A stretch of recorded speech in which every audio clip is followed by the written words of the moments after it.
I'm sitting here with Attila Pálinko, who's the lead project manager of the ReGreenX project here in the great city of Szeged.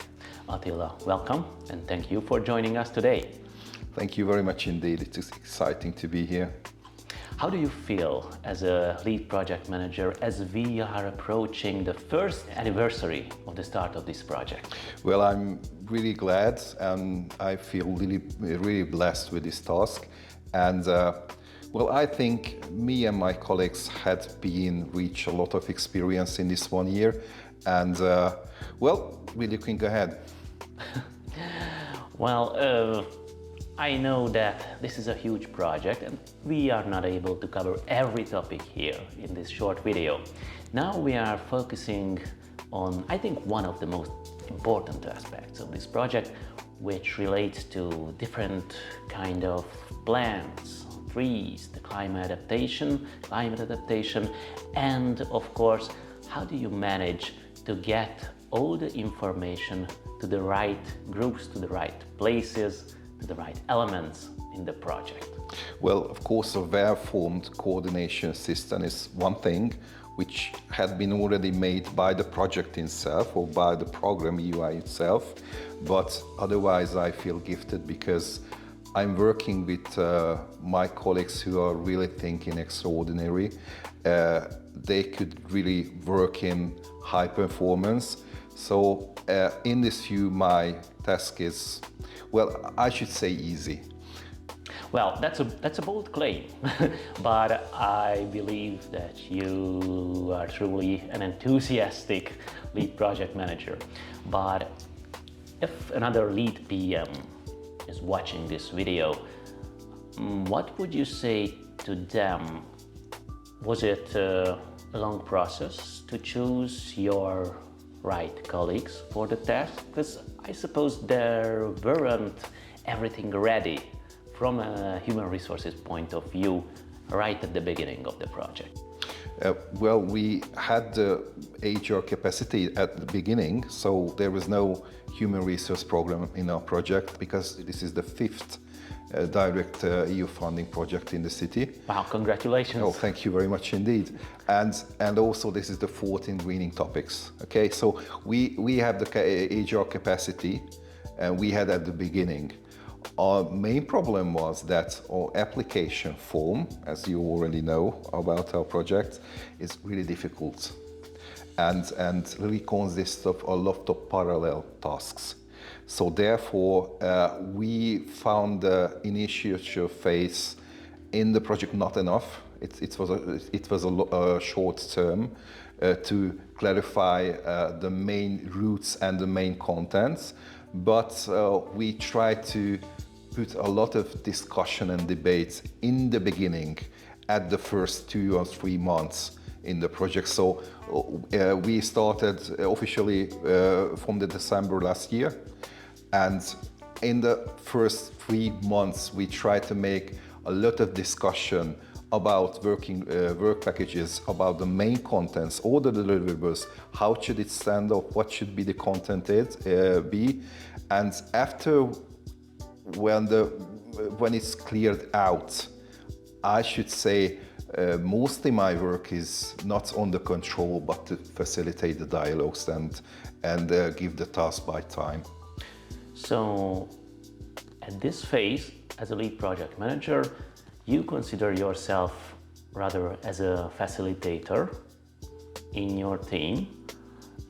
And my another question is that, would you consider this initial 6 months in a project enough to set up your team? What's your experience? Well, in our project, it was a short time. It wasn't enough. As a lead project manager, one of your main role is to coordinate all these people who are in this project. How do you assure that all the relevant information, for example, as regards the plants, the species, gets to the right people, to the right groups? Do you have any suggestion to your fellow colleagues? Well, I think the answer is obvious. For every task, you have to have an up-to-date information format platform. That's why we purchased Well, a coordination and project management tool. And this is for day-by-day information sharing. And of course, according to the project, we have, these main three-level coordination platforms. So we have for work packages, we have a coordination for management and to day-to-day basis. So I mean by that, we have an online platform, of course, and day by day we have on-site or online meetings, and this is so. I think the main challenge to have for every task an up-to-date information forum, and I think this is the key element. An information forum which is accessible to my colleagues who are working in that task. Do you consider personal meetings important in this first year of the project? For example, I know that you have regular REG meetings. Yeah. What are these meetings? What does REG stands for? We organize this REG, so ReGreenX action group. This action group is the main forum to the main technical content of the project. We have different tasks. In any task, we have a lot of technical content elements, and the role of these REG meetings to discuss step by step, element by element, these contents. And how frequent do you meet in these meetings? Weekly, mainly on site, so person by person, but in any case, if there's something catch up, we do it online, but occasionally. So am I right when I assume that being a lead project manager in a European Urban Initiative project is a full-time job? Yeah, absolutely, yeah. Thank you. That's important for other cities. And well, it would depend on the application form, a full-time job, but weekend also. Okay. Well, Attila, I think there are a lot of innovative elements in this project, and one of them is, I think, the communication to local target groups. For example, in this first year of the project, I've seen that you had multiple campaigns on multiple channels, and one of them was a dead tree exhibition and a related Facebook campaign, which is about species, 3 species, how they adapt and how they could behave in the future. One of the innovative elements, from my perspective, is that the first campaign in this project is kind of shocking for the residents, for the outsider stakeholders. So, Attila, why do you think it's important to use these strong messages, these pictures in this first phase of the campaign? Well, when we were starting to planning the communication forms and the communication content, one of our partners, which is mainly responsible for the communication elements of the project, had suggested that climate change, especially in urban areas, it's not always visible, and it's commonly accepted. We know that something is changing, but we can't make an objective picture of it, and that's why we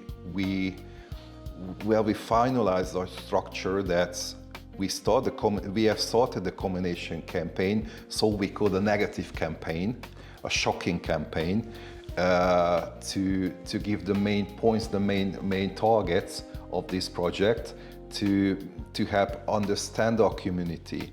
What's the problem when we are talking about urban climate change?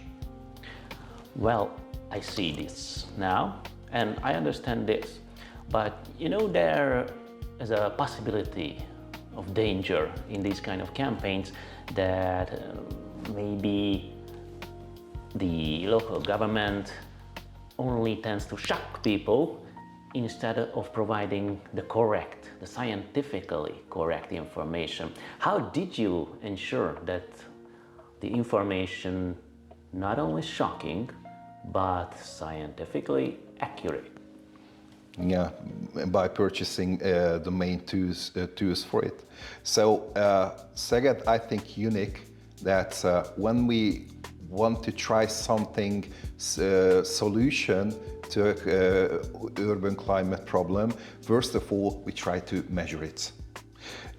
Not just in this project, but project before, we purchased some tools for the municipality. During the years, we have been managed a database working together with the University of Szeged, mainly the Department of Climatology, to measure these type of urban climate effects. Well, especially the heat island effect, in any way the moisture structure and the moisture situation of our fields, and of course the green spaces of the city. We have a long-term database which had been started collecting 10 years ago, maybe 15 years ago, and these are the valid applied main ground of these communication elements. Let me ask a question, because I hope a lot of other lead project managers are watching this video. So you have database, you have vast amounts of data, and in this project you have a communication team as well. Do they have direct access to this data, or do you have a colleague or colleagues who are working to, let's call it, translate these data to the communication team of yours? Absolutely valid question. We have colleagues for that. So we are hired 3 researchers from the University of Szeged, mainly for this task to translate the scientific data to a content. So what's the problem? How can it be not just measure, to picture it? Okay, for example, we have a local climate zones in Szeged. It's already had been made 3 months ago, and it can be communicated. Secondly, when we talking about you know, in the project we have a species list, for example, and of course it can be also shown not just by measure, not just by data, but physically. Great, thank you. I think it's useful information. And as you mentioned the species list, I'm really interested in that. How do you see it? Can you use this list or information included in the species list or the databases you mentioned to plan the model gardens?